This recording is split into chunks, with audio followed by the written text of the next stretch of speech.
할렐루야. 오늘도 주님의 은혜를 사모하여 나오신 우리 성도님들을 예수님 안에서 사랑하고 축복합니다. 저는 여러분들과 함께 주님의 부드럽고 따뜻한 성품의 마음인 온유에 대해서 함께 은혜의 말씀을 나누고자 합니다. 오늘 주님의 말씀 중에 그 예수님이 갖고 계신 성품 중에서 가장 귀하고 가장 복된 성품이 온유일 것입니다. 따뜻한 마음, 또 부드러운 마음, 주님의 그 마음을 우리가 닮아가길 원합니다. 오늘 본문 29절 말씀에 보니까 나는 마음이 온유하고 겸손하니 나의 멍에를 메고 내게 배우라. 그리하면 너희 마음이 쉼을 얻으리니. 아멘. 여러분, 이렇게 그리스도인이기 때문에 우리는 예수님과 같이 온유한 성품을 닮아야만 합니다. 온유한 성품을 닮아야 주님이 기뻐하시는 거룩한 삶을 살아가고 그리스도인답게 살아갈 수 있기 때문입니다. 온유한 성품을 소유할 때 축복이 있습니다. 우리가 잘 알고 있는 마태복음 5장 5절 말씀에 온유한 자는 복이 있나니 그들이 땅을 기업으로 받을 것이며. 아멘. 온유한 자에게 하늘의 복과 또 땅의 복이 임하게 된다는 사실을 성경은 우리에게 말씀하고 있습니다.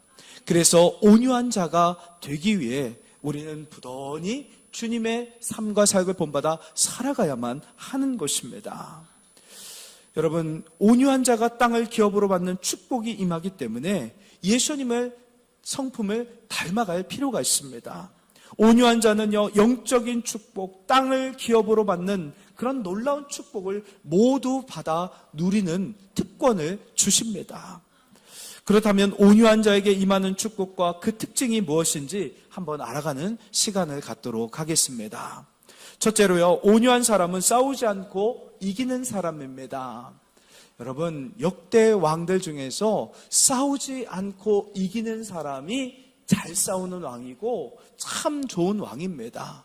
마찬가지로 예수님도 평화의 왕으로 이 땅 가운데 오셔서 싸우지 않고 자신을 희생하고 죽으시고 부활하셔서 이기시고 죽음의 권세를 이기시고 승리하신 그분이 바로 우리 예수님이십니다.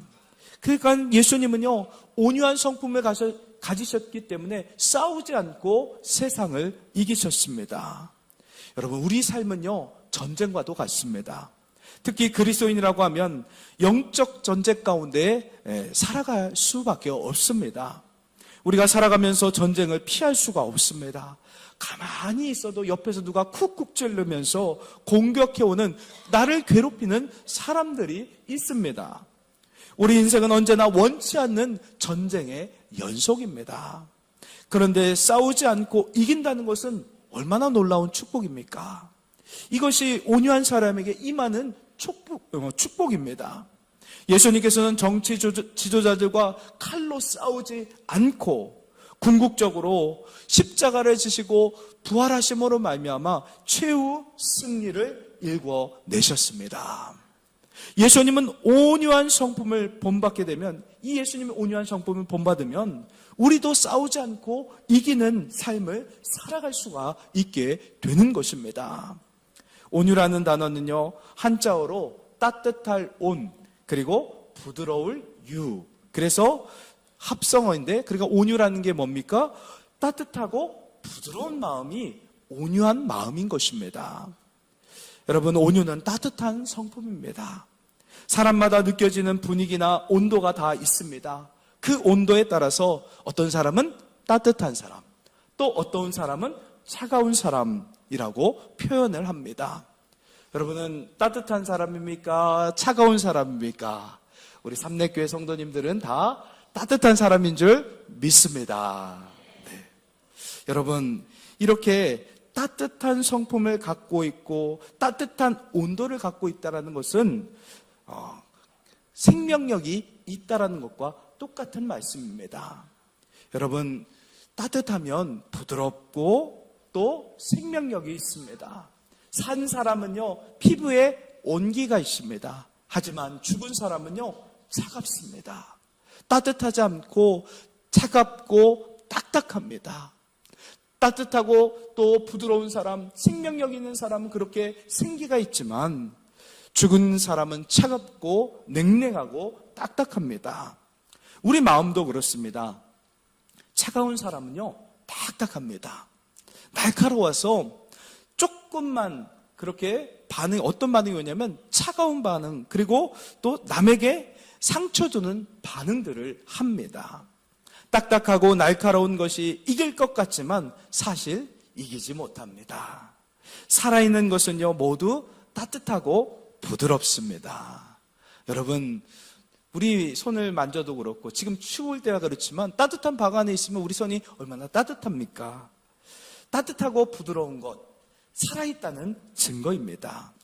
따뜻한 온정과 부드러움이 결국 사람을 살리고 회복시킵니다. 그래서 온유한 성품은요, 이 땅을 차지하고 또 이기도록 만듭니다. 따뜻한 온유의 성품을 소유한 사람은 싸우지 않고도 이길 수 있는 사람입니다. 그런 성품을 가진 사람이 예수님의 성품을 닮은 사람인 것입니다. 우리가 잘 알고 있는 이솝우화에서 바람과 태양 이야기가 나옵니다. 나그네가 이제 겉옷을 입고 있었는데 그 옷을 누가 벗길 수 있는지 서로 겨루기 시합을 했습니다. 먼저 바람이 힘차게 그 나그네에게 바람을 불어가지고 옷을 벗기려고 했습니다. 세게 불면 불수록 나그네는 어떻게 했을까요? 옷깃을 더 여미고 더 옷이 벗겨지지 않도록 더 단단히 옷을 붙잡았습니다. 결국에는 바람은 그 나그네의 옷을 벗길 수가 없었습니다. 그런데 따뜻한 태양은 어떻습니까? 따뜻한 태양을 빛을 비추니까 더운 거예요. 그러니까 자연스럽게 나그네가 겉옷을 벗을 수밖에 없었던 겁니다. 여러분, 강한 바람이 이길 것 같은데 결국 따뜻한 태양이 이긴다는 그런 내용이 이솝우화의 내용입니다. 맞습니다. 온유한 사람은 싸우지 않고도 따뜻한 사랑으로 그 사람의 마음을 녹이고 감싸 안아주고 품어줍니다. 그 마음을 열고 예수님을 영접할 수 있도록 그렇게 인도하는 성품이 온유한 성품입니다. 온유한 사람은요, 싸우지 않고도 지혜롭게 이기는 사람입니다. 여러분, 싸우면서 이기겠어요? 아니면 싸우지 않고 이기겠어요? 싸우지 않고 이기는 것이 복된 것입니다. 여러분, 그런 성품이 우리 삼례교회에게, 우리 모든 성도들에게 임하시기를 주님의 이름으로 축원합니다. 둘째로요, 온유한 사람은 기다릴 줄 아는 사람입니다. 온유라고 하는 단어는요, 야생마를 길들인다는 것에 대해서 거기서부터 파생된 단어입니다. 야생마는 말 그대로 거칠고 싸납고 또 열정이 있습니다. 그 힘을 주체할 수 없습니다. 그 힘을 마구 쓰니까 사람들을 갖다가 발길질하고 로데오 경기에 보면 야생마를 가지고 로데오 경기를 합니다. 야생마의 약점은 힘은 있지만 길들이지 않아서 그 힘을 갖다가 제대로 조절하지 못합니다. 거친 야생마가 길들여지면요, 힘 조절이 가능해집니다. 그래서 더 좋은 일에 그 힘을 발휘하게 되는 것입니다. 이렇게 거친 야생마를 잘 길들이는 것에서 나온 단어가 바로 온유라는 단어입니다. 야생마를 준마로 만드는 이 절제된 힘을 온유라고 말하는 것입니다. 혹시 우리 자녀들이나 또 구역원들이나 또 우리 직장 동료나 아니면 우리 이웃들 가운데 야생마와 같은 사람이 있습니까? 그로 인해 불평하고 또 그들이 어디로 갔으면 하는 그런 마음이 있다면 그 마음을 버리시기 바랍니다. 온유함으로 야생마와 같은 그런 사람들을 준마로 만드시길 바랍니다. 나의 따뜻한 마음, 따뜻한 성품을 가지고 사람들을 녹이고 야생마를 녹이고 또 그들을 온전히 회복하는 삶을 살아야만 합니다. 그것이 바로 그리스도인의 삶인 것입니다.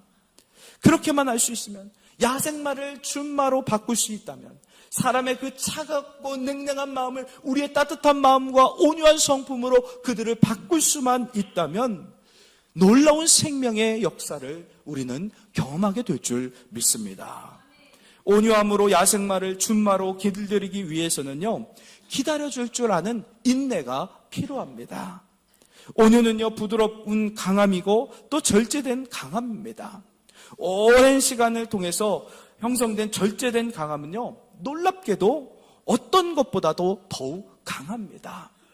온유함으로 야생마를 준마로 만들어가는 그런 복된 인생이 되시기를 예수님의 이름으로 축원합니다. 셋째로요, 온유한 사람은 섬세함과 담대함을 조화롭게 이루는 사람입니다. 참 온유한 사람이 성품이 좋기 때문에 굉장히 섬세합니다. 여러분, 좋은 의사가 되기 위해서는 섬세함과 담대함이 있어야 됩니다. 배를 가르고 또 수술을 하기 위해서 아주 섬세하게 손짓을 하고 그 모든 수술 도구를 집도해야만 합니다. 그래야 사람을 살릴 수가 있습니다. 온유한 사람이 사람을 살리는 사람입니다. 온유한 사람도 마찬가지입니다.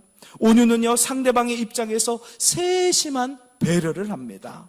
상대방의 필요를 알고 부탁하지 않아도 빨리 눈치를 채서 섬세하게 하나하나 말하지 않아도 채워줍니다. 그 따뜻한 마음을 받게 되고 또 느끼게 되면 그 상대방의 그 배려와 또 사랑의 온유의 그 성품에 젖어들기 시작하면 마음의 문이 열리고 그 상처들이 치유되고 냉랭했던 그 마음들이 부드러워지고 따뜻한 마음으로 바뀌게 되는 것입니다. 상대방의 필요를 따라서 세심하게 챙겨줄 때, 그런 섬김을 받을 때, 그 온유한 성품의 사람의 그 사랑의 섬김, 따뜻함을 느낄 때 대접받는 것 같아서, 대접받는 사람은요, 그렇게 챙겨주고 나를 후대해주고 잘해주면 너무나 감사해서 기분이 참 좋아집니다. 냉랭했던 사람이 마음이 열려지고 따뜻한 마음으로 바뀌게 된다는 것입니다. 여러분, 예수님도 그랬잖아요. 그 당시 유대의 지도자들 얼마나 냉랭했습니까? 유대인들이 얼마나 냉랭하고 400년이라는 영적인 암흑기 속에서 그들이 얼마나 힘들고 어려운 삶을 살아갔습니까? 영적으로 많이 고달파 그런 상태 가운데서, 고달픈 상태 가운데서 예수님이 오셔서 따뜻한 사랑의 손길로 또 사랑의 말씀으로, 따뜻한 말씀으로 그들의 냉랭함을 바꾸시고 따뜻함으로 채워주시고 이스라엘 민족들이 살아나는 역사들이 일어난 것을 보게 됩니다. 온유한 사람은요, 다른 사람이 신경 쓰지 않는 작은 일에도 주의를 기울이는 세심한 사람입니다. 그래서 사람들은요, 온유한 사람을 향해 예의 바른 사람이라고 말합니다. 온유한 사람은요, 상대방을 존귀하게 여기면서 세심하게 배려할 줄 압니다.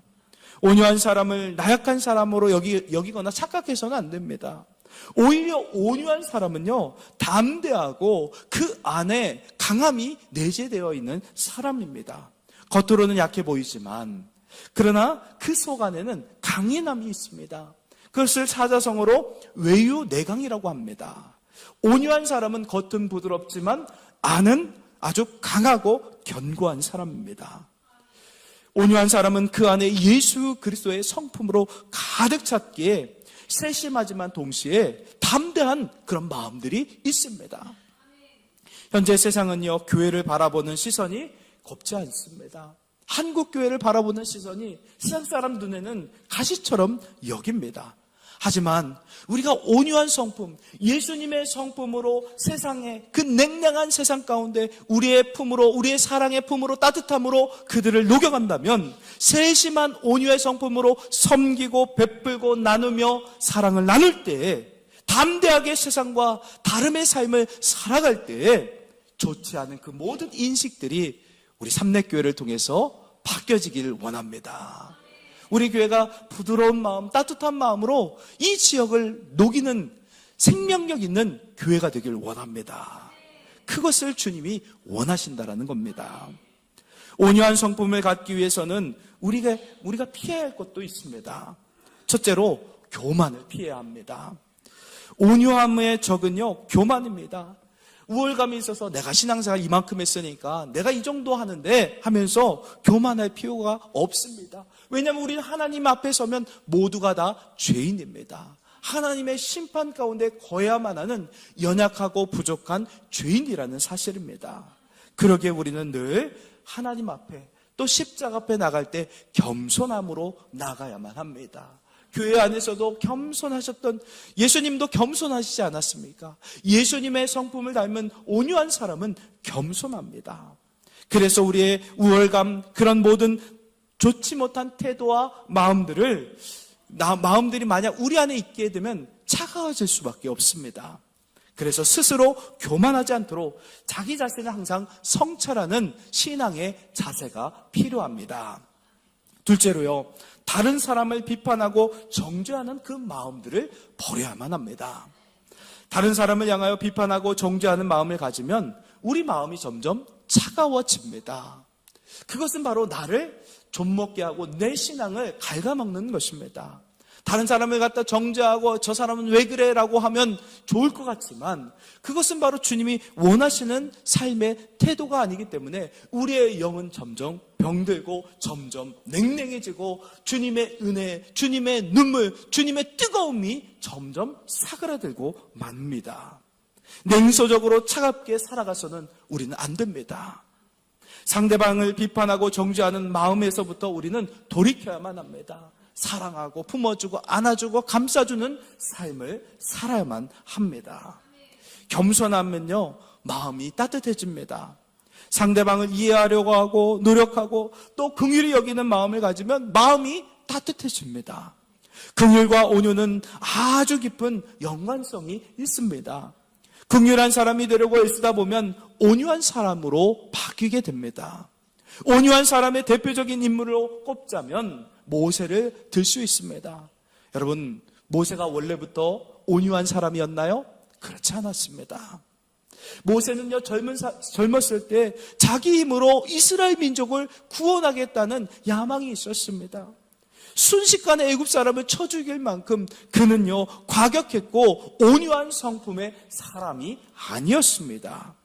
하나님께서는요, 모세의 성품을 온유한 성품으로 바꿔가기 위해서 광야로 40년간 내보내셨습니다. 광야에서 40년간 훈련받으면서 모세는요, 자기의 그런 모든 모난 부분들, 딱딱한 부분들을 갈아엎고 다듬어지면서 온유한 성품으로 둥글게 바뀔 수가 있었습니다. 하나님께서는요, 야생마와 같았던 그 모세를 40년간 길들여가면서 준마로 바꾸시고 사용하셨습니다. 사랑하는 성도 여러분, 말씀을 마무리하겠습니다. 온유한 성품은 하늘의 복과 땅의 복을 함께 받는 비결이 됩니다.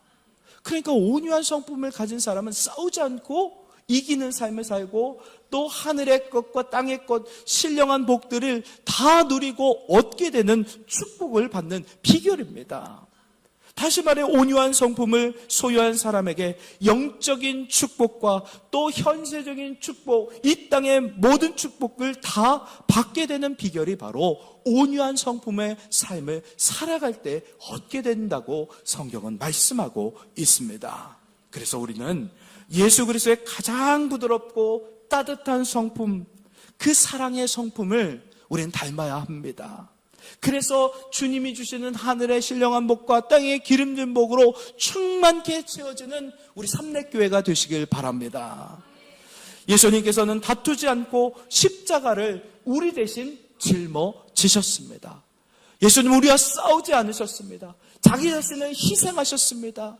온유한 성품의 우리 예수님은요, 십자가에서 우리의 모든 죄짐을 대신 짊어지셨습니다. 평화의 왕으로 오셨고 우리의 죄짐을 대신 짊어지심으로 말미암아 다투지 않고 부드러움으로 강함을 이기셨습니다. 여러분, 무엇보다도요, 사람은 빨리 변하지 않습니다. 그러기에 인내해야 합니다. 예수님처럼 인내하시길 바랍니다. 예수님이 우리가 죄 지을 때, 야, 너 왜 죄를 지었어? 하고 쫓아다니면서 우리를 갖다 계속해서 말씀하시고 지적하시나요? 안 그렇습니다. 죄 지을 때도 예수님은 아무 말씀 안 하죠. 온유한 성품을 가지셨기 때문에 기다려주시는 거예요.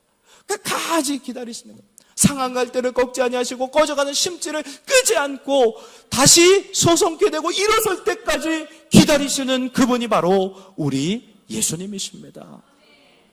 그렇게 우리가 온유한 마음으로 상대방을 기다려줘야 됩니다. 저 사람 왜 그래? 그런 게 아니라 저 사람 예수님 나의 따뜻함으로 저 상대방의 마음, 차가운 마음, 냉랭한 마음을 품어주길 원합니다 하면서 인내하며 또 따뜻함으로 그들을 품어서 하나님의 사람으로 세우시길 바랍니다.